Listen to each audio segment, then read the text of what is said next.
ಸಂಪುಟ ವಿಸ್ತರಣೆಗೆ ಕೊನೆಗೂ ಕೂಡ ಸಮಯ ಕೂಡಿ ಬಂದಿದೆ. ಸಂಪುಟ ವಿಸ್ತರಣೆಗೆ ಕಡೆಗೂ ಮುಹೂರ್ತ ಫಿಕ್ಸ್ ಆಗಿರುವಂಥದ್ದು. ರಾತ್ರಿ 8 ಗಂಟೆಗೆ ರಾಹುಲ್ ಗಾಂಧಿಯ ಜೊತೆ ರಾಜ್ಯ ನಾಯಕರು ಸಭೆಯನ್ನ ನಡೆಸಿದ್ದಾರೆ. ನೋಡಿ, ಏನು ರಾಜಕೀಯದಲ್ಲಿ ಈ ಸಚಿವ ಸಂಪುಟ ವಿಸ್ತರಣೆ ಅನ್ನುವಂಥದ್ದು ತೀವ್ರ ಚರ್ಚೆಗೆ ಕಾರಣ ಆಗಿದೆ. ಸಂಪುಟ ವಿಸ್ತರಣೆಗೆ ಕೊನೆಗೂ ಕೂಡ ಈಗ ಕಾಲ ಕೂಡಿ ಬಂದಿದೆ. ಸಂಪುಟ ವಿಸ್ತರಣೆಗೆ ಕಡೆಗೂ ಮುಹೂರ್ತ ಫಿಕ್ಸ್ ಮಾಡಿದ್ದಾರೆ. ರಾತ್ರಿ 8ಕ್ಕೆ ರಾಹುಲ್ ಗಾಂಧಿಯ ಜೊತೆ ರಾಜ್ಯ ನಾಯಕರು ಸಭೆಯನ್ನ ನಡೆಸಿರುವಂಥದ್ದು. Rahul Gandhi Kharge, CM DK Shivakumar, Siddu, Hariprasad meeting ಮಾಡಿದ್ದಾರೆ. ರಾಹುಲ್ ಗಾಂಧಿ ಕೈಯಲ್ಲಿದೆ ಈಗ ಡಿಕೆ ಶಿವಕುಮಾರ್, ಸಿದ್ದರಾಮಯ್ಯ, ಹರಿಪ್ರಸಾದ್ ಲಿಸ್ಟ್. ಇನ್ನು ಡಿಕೆ ಶಿವಕುಮಾರ್ ಲಿಸ್ಟ್ ನೋಡಿ ಅಕ್ಷರಶಃ ಹೈಕಮಾಂಡ್ ಕಂಗಾಲಾಗಿದೆ. ಹನುಮನ ಬಾಲದಷ್ಟು ದೊಡ್ಡದಾಗಿದೆ ಡಿಕೆ ಶಿವಕುಮಾರ್ ಅವರ ಟೀಮ್. 20ರಲ್ಲಿ 18 ಸ್ಥಾನ ಯಾರಿಗೆ? ಅಶ್ವವೇಗದಲ್ಲಿದೆ ಲಿಸ್ಟ್. ಇದು 20 ಸ್ಥಾನ ಇದೆ, ಅದರಲ್ಲಿ 18 ಯಾರಿಗೆ ಕೊಡ್ತಾರೆ ಅಂತ. ಸಂಪುಟ ವಿಸ್ತರಣೆಗೆ ಕೊನೆಗೂ ಕಾಲ ಕೂಡ್ ಬಂದಿದೆ. ಸಂಪುಟ ವಿಸ್ತರಣೆಗೆ ಮುಹೂರ್ತ ಫಿಕ್ಸ್ ಆಗ್ತಾ ಇರುವಂಥದ್ದು. ರಾತ್ರಿ 8ಕ್ಕೆ ರಾಹುಲ್ ಜೊತೆ ರಾಜ್ಯ ನಾಯಕರು ಸಭೆಯನ್ನ ನಡೆಸಿದ್ದಾರೆ. Rahul Gandhi, Kharge, CM Siddaramaiah, DK Shivakumar, Siddaramaiah, Hariprasad meeting ಅನ್ನ ಮಾಡಲಿದ್ದಾರೆ. ರಾಹುಲ್ ಗಾಂಧಿ ಕೈಯಲ್ಲಿದೆ ಈಗ ಡಿಕೆ ಶಿವಕುಮಾರ್, ಸಿದ್ದರಾಮಯ್ಯ, ಹರಿಪ್ರಸಾದ್ ಈ ಮೂವರು ಕೂಡ ಒಂದು ಲಿಸ್ಟ್ ಅನ್ನ ರೆಡಿ ಮಾಡ್ಕೊಂಡಿದ್ದಾರೆ. ಯಾರ್ಯಾರು ಸಚಿವರಾಗಬೇಕು ಅಂತ ತಮ್ಮದೇ ಆದಂತಹ ಲಿಸ್ಟ್ ಅನ್ನ ರೆಡಿ ಮಾಡ್ಕೊಂಡಿದ್ದಾರೆ. ಇದೀಗ ಅದು ರಾಹುಲ್ ಗಾಂಧಿ ಕೈಯಲ್ಲಿದೆ. ಡಿಕೆ ಶಿವಕುಮಾರ್ ಲಿಸ್ಟ್ ಅನ್ನ ನೋಡಿ ಹೈಕಮಾಂಡ್ ನಿಜಕ್ಕೂ ಕಂಗಾಲಾಗಿರುವಂಥದ್ದು. ಯಾಕಂದ್ರೆ ಹನುಮನ ಬಾಲದಷ್ಟು ದೊಡ್ಡದಾಗಿದೆ ಡಿಕೆ ಶಿವಕುಮಾರ್ ಅವರ ಟೀಮ್. ಅಂದ್ರೆ ಲಿಸ್ಟ್ ಏನ್ ಮಾಡಿದ್ದಾರೆ ಅದು ಅಷ್ಟು ದೊಡ್ಡದಾಗಿರುವಂಥದ್ದು. 20ರಲ್ಲಿ 18 ಸ್ಥಾನ ಯಾರಿಗೆ ಸಿಗುತ್ತೆ ಅಂತ ಪ್ರಶ್ನೆ ಇದೆ. ನೋಡಿ, ಸಂಪುಟದ ವಿಸ್ತರಣೆಗೆ ಕಡೆಗೂ ಮುಹೂರ್ತ ಫಿಕ್ಸ್ ಆಗಿದೆ. ಇದೀಗ ರಾಜ್ಯದ 3 ನಾಯಕರು ಅಂದರೆ ಸಿಎಂ ಡಿಕೆ ಶಿವಕುಮಾರ್, ಮಾಜಿ ಸಿಎಂ ಸಿದ್ದರಾಮಯ್ಯ, ಕೆಪಿಸಿಸಿ ಅಧ್ಯಕ್ಷ ಹರಿಪ್ರಸಾದ್ ಈ ಮೂವರು ಕೂಡ ತಮ್ಮದೇ ಆದಂತಹ ಒಂದು ಲಿಸ್ಟನ್ನು ರೆಡಿ ಮಾಡಿಕೊಂಡಿದ್ದಾರೆ. ಈಗ ಆ ಲಿಸ್ಟನ್ನು ರಾಹುಲ್ ಗಾಂಧಿ ಕೈಯಲ್ಲಿ ಇಟ್ಟಿದ್ದಾರೆ. ಆದರೆ ಇಲ್ಲಿ ಡಿ ಕೆ ಶಿವಕುಮಾರ್ ಅವರ ಲಿಸ್ಟ್ ಹನುಮನ ಬಾಲದ ರೀತಿಯಲ್ಲಿ ಉದ್ದ ಇದೆ. ಅಂದರೆ ಅಷ್ಟು ಹೆಸರುಗಳನ್ನು ಅವರು ಮೆನ್ಷನ್ ಮಾಡಿರುವಂಥದ್ದು. ಅಲ್ಲಿ ಯಾರಿಗೆ ಕೊಡೋದು, ಯಾರಿಗೆ ಬಿಡೋದು, ಹೈಕಮಾಂಡ್ಗೆ ಒಂದು ಕ್ಷಣ ಶಾಕ್ ಆಗಿರುವಂಥದ್ದು ಈ ಲಿಸ್ಟನ್ನು ನೋಡಿ. ಮೂವರು ಕೂಡ ಒಂದಷ್ಟು ಹೆಸರುಗಳನ್ನು ಕೊಟ್ಟಿದ್ದಾರೆ. ಅದರಲ್ಲಿ ಆಯ್ಕೆ ಮಾಡಿ ಒಂದಷ್ಟು ಶಾಸಕರಿಗೆ ಸಚಿವ ಸ್ಥಾನ ಸಿಗಲಿದೆ. ಯಾರಿಗೆ ಸಿಗುತ್ತೆ? ಹೈಕಮಾಂಡ್ ಯಾರಿಗೆ ಮಣೆ ಹಾಕುತ್ತೆ? ಹೊಸಬರಿಗೋ ಅಥವಾ ಹಳೆಬರಿಗೂ ಮಣೆ ಹಾಕುತ್ತಾ ಅನ್ನುವಂಥ ಪ್ರಶ್ನೆ ಇದೆ. ಇರುವಂತಹ 20 ಸ್ಥಾನಕ್ಕೆ 40-45 ಜನ ಲಾಬಿ ಮಾಡ್ತಿದ್ದಾರೆ. ನಾನು ಆಗಬೇಕು, ಮಂತ್ರಿ ಆಗಬೇಕು ಅಂತ ಹೇಳಿ ಸಾಕಷ್ಟು ಜನ ಲಾಬಿ ಮಾಡ್ತಿದ್ದಾರೆ. ರಾಜ್ಯ ನಾಯಕರ ಬೆನ್ನಿಗೆ ಬಿದ್ದಿದ್ದಾರೆ. ನೋಡಿ, ಒಬ್ರಲ್ಲ ಇಬ್ರಲ್ಲ 30 ಶಾಸಕರ ಹೆಸರನ್ನ ಡಿಕೆ ಶಿವಕುಮಾರ್ ಕೊಟ್ಟಿದ್ದಾರೆ.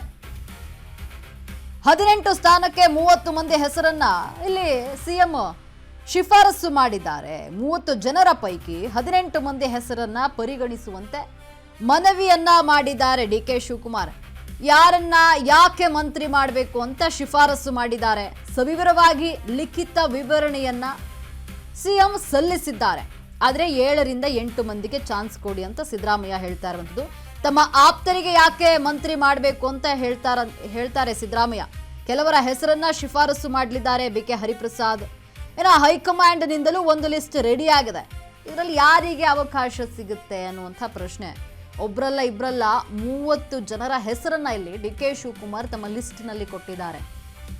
18 ಸ್ಥಾನಕ್ಕೆ 30 ಮಂದಿ ಹೆಸರನ್ನ ಶಿಫಾರಸು ಮಾಡಿದ್ದಾರೆ ಸಿಎಂ ಡಿಕೆ ಶಿವಕುಮಾರ್. 30 ಜನರ ಪೈಕಿ 18 ಮಂದಿಗೆ ಅವರ ಹೆಸರನ್ನ ಪರಿಗಣಿಸಬೇಕು. 18 ಮಂದಿ ಹೆಸರನ್ನ ಪರಿಗಣಿಸುವಂತೆ ಇಲ್ಲಿ ಹೈಕಮಾಂಡ್ ಮುಂದೆ ಡಿಕೆ ಶಿವಕುಮಾರ್ ಮನವಿಯನ್ನ ಮಾಡಿದ್ದಾರೆ. ಯಾರನ್ನ ಯಾಕೆ ಮಂತ್ರಿ ಮಾಡಬೇಕು ಅಂತ ಅಲ್ಲಿ ಮೆನ್ಷನ್ ಮಾಡಿರುವಂಥದ್ದು. ಅಂದರೆ ಆ ಒಂದು ಸವಿರವಾಗಿ ಲಿಖಿತ ರೂಪದಲ್ಲಿ ಬರೆದಿದ್ದಾರೆ.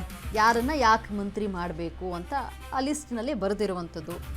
ಆದರೆ 7ರಿಂದ 8 ಮಂದಿಗೆ ಚಾನ್ಸ್ ಕೊಡಿ ಅಂತ ಸಿದ್ದರಾಮಯ್ಯ ಹೇಳ್ತಿದ್ದಾರೆ. ಅಂದರೆ ಏನು ಡಿ ಕೆ ಶಿವಕುಮಾರ್ ಸಲ್ಲಿಸಿದ್ದಾರೆ ಲಿಸ್ಟ್, ಅದರಲ್ಲಿ ಒಂದು 7ರಿಂದ 8 ಜನಕ್ಕೆ ಕೊಡಿ ಅಂತ ಸಿದ್ದರಾಮಯ್ಯನವರು ಹೇಳ್ತಾ ಇರುವಂಥದ್ದು. ತಮ್ಮ ಆಪ್ತರಿಗೆ ಯಾಕೆ ಮಂತ್ರಿ ಮಾಡಬೇಕು ಅಂತ ಕೂಡ ಸಿದ್ದರಾಮಯ್ಯ ಹೇಳ್ತಾರಂತೆ. ಕೆಲವರ ಹೆಸರನ್ನ ಶಿಫಾರಸು ಮಾಡಲಿದ್ದಾರೆ ಬಿಕೆ ಹರಿಪ್ರಸಾದ್. ಇನ್ನು ಹೈಕಮಾಂಡ್ನಿಂದಲೂ ಕೂಡ ಒಂದು ಲಿಸ್ಟ್ ರೆಡಿ ಇದೆ. ಈ ಎಲ್ಲ ಲಿಸ್ಟ್ಗಳಲ್ಲಿ ಯಾರಿಗೆ ಅವಕಾಶ ಸಿಗುತ್ತೆ ಅನ್ನುವಂಥದ್ದೇ ದೊಡ್ಡ ಪ್ರಶ್ನೆ ಆಗಿರುವಂಥದ್ದು. ಯಾಕಂದರೆ 30 ಜನರ ಹೆಸರನ್ನು ನೀಡಿದ್ದಾರೆ. ನೋಡಿ, ಡಿ ಕೆ ಸಂಪುಟ ಫೈನಲ್ ಸಂಭವ್ಯ ಪಟ್ಟಿ ಯಾರ್ಯಾರು ಅಂತ ನೋಡೋದಾದ್ರೆ ಸಂತೋಷ್ ಲಾಡ್ ಇದ್ದಾರೆ, ಇದರಲ್ಲಿ ಕೆ ಎನ್ ರಾಜಣ್ಣ ಇರುವಂಥದ್ದು, ಶಿವಲಿಂಗೇಗೌಡ ಇದ್ದಾರೆ ಈ ಒಂದು ಲಿಸ್ಟ್ನಲ್ಲಿ, ಶರತ್ ಬಚ್ಚೇಗೌಡ ಇದ್ದಾರೆ, ಏನು ಅಶೋಕ್ ಪಟ್ಟಣ್ ಇರುವಂಥದ್ದು, ಮಧು ಬಂಗಾರಪ್ಪ ಕೂಡ ಈ ಒಂದು ಫೈನಲ್ ಪಟ್ಟಿಯಲ್ಲಿ ಸೇರ್ಪಡೆಯಾಗಿದ್ದಾರೆ, ರಾಘವೇಂದ್ರ ಹಿಟ್ನಾಳ್ ಇದ್ದಾರೆ ಇಲ್ಲಿ ಈ ಫೈನಲ್ ಪಟ್ಟಿಯಲ್ಲಿ. ಇನ್ನು AS ಪೊನ್ನಣ್ಣ ಇವ್ರಿಗೂ ಕೂಡ ಅವಕಾಶವನ್ನು ಕೊಡಿ ಅಂತ ಒಂದು ಪಟ್ಟಿಯಲ್ಲಿ ಇವರ ಹೆಸರನ್ನು ಕೂಡ ಮೆನ್ಷನ್ ಮಾಡಲಾಗಿದೆ. ಸಲೀಂ ಅಹಮದ್ ಇದ್ದಾರೆ ಈ ಒಂದು ಡಿ ಕೆ ಶಿವಕುಮಾರ್ ಫೈನಲ್ ಮಾಡಿರುವಂತಹ ಪಟ್ಟಿಯಲ್ಲಿ. ತನ್ವೀರ್ ಸೇಠ್ ಅವರು ಕೂಡ ನರಸಿಂಹರಾಜ ಕ್ಷೇತ್ರದ ಶಾಸಕ ತನ್ವೀರ್ ಸೇಠ್ ಇದ್ದಾರೆ. HC ಬಾಲಕೃಷ್ಣ ಇವರು ಕೂಡ ಈ ಒಂದು ಲಿಸ್ಟ್ನಲ್ಲಿ ಇರುವಂಥದ್ದು. ಇನ್ನು ಸಿ ಪುಟ್ಟರಂಗ ಶೆಟ್ಟಿ, ಚಾಮರಾಜನಗರ ಕ್ಷೇತ್ರದ ಶಾಸಕ ಪುಟ್ಟರಂಗ ಶೆಟ್ಟಿ ಕೂಡ ಇಲ್ಲಿದ್ದಾರೆ. ಇನ್ನು HR ಕೃಷ್ಣಮೂರ್ತಿ ಇವರು ಕೂಡ ಇರುವಂಥದ್ದು. ಇನ್ನು ವಿಜಯಾನಂದ ಕಾಶ್ಯಪ್ಪನವರ ಇವರ ಹೆಸರನ್ನು ಕೂಡ ಇಲ್ಲಿ ಮೆನ್ಷನ್ ಮಾಡಿದ್ದಾರೆ. D K Shivakumar, JN Ganesh ಇವರ ಹೆಸರನ್ನು ಕೂಡ ಈ ಒಂದು ಪಟ್ಟಿಯಲ್ಲಿ ಹೆಸರನ್ನು ಮೆನ್ಷನ್ ಮಾಡಿದ್ದಾರೆ. ಬಿ ಶಿವಣ್ಣ ಇದ್ದಾರೆ ಏನು ಹೈಕಮಾಂಡ್ಗೆ ಸಲ್ಲಿಸಿರುವಂತಹ ಲಿಸ್ಟ್ನಲ್ಲಿ.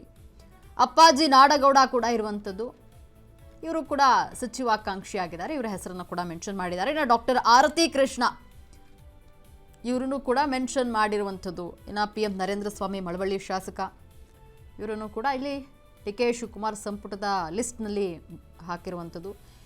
ಇನ್ನು RV ದೇಶಪಾಂಡೆ ಇದ್ದಾರೆ, SS ಮಲ್ಲಿಕಾರ್ಜುನ್ ನೋಡಿ, ಇವರೆಲ್ಲರ ಹೆಸರನ್ನು ಇಲ್ಲಿ ಡಿ ಕೆ ಶಿವಕುಮಾರ್ ಫೈನಲ್ ಮಾಡಿರುವಂಥದ್ದು. ಹೈಕಮಾಂಡ್ ಇದರಲ್ಲಿ ಯಾರಿಗೆ ಮಣೆ ಹಾಕುತ್ತೆ ಅನ್ನುವಂಥ ಪ್ರಶ್ನೆ ಇದೆ. KN ರಾಜಣ್ಣ, ಸಂತೋಷ್ ಲಾಡ್, ಅಶೋಕ್ ಪಟ್ಟಣ್, ಶಿವಲಿಂಗೇಗೌಡ, ಶರತ್ ಬಚ್ಚೇಗೌಡ, ಮಧು ಬಂಗಾರಪ್ಪ, ರಾಘವೇಂದ್ರ ಹಿಟ್ನಾಳ್, AS ಪೊನ್ನಣ್ಣ, ಸಲೀಂ ಅಹಮದ್, ತನ್ವೀರ್ ಸೇಠ್, ಹೀಗೆ ಸಾಕಷ್ಟು ಜನರ ಹೆಸರನ್ನ ಇಲ್ಲಿ ಡಿ ಕೆ ಶಿವಕುಮಾರ್ ಮೆನ್ಷನ್ ಮಾಡಿದ್ದಾರೆ ಅವರ ಒಂದು ಪಟ್ಟಿಯಲ್ಲಿ. ಅಂದರೆ ಯಾಕೆ ಇವರನ್ನ ಮಂತ್ರಿ ಮಾಡಬೇಕು ಅಂತ ಸವಿವರವಾಗಿ ಕೂಡ ಲಿಖಿತ ರೂಪದಲ್ಲಿ ಬರೆದು ಹೈಕಮಾಂಡ್ ಮುಂದೆ ಡಿ ಕೆ ಶಿವಕುಮಾರ್ ಇಟ್ಟಿದ್ದಾರೆ.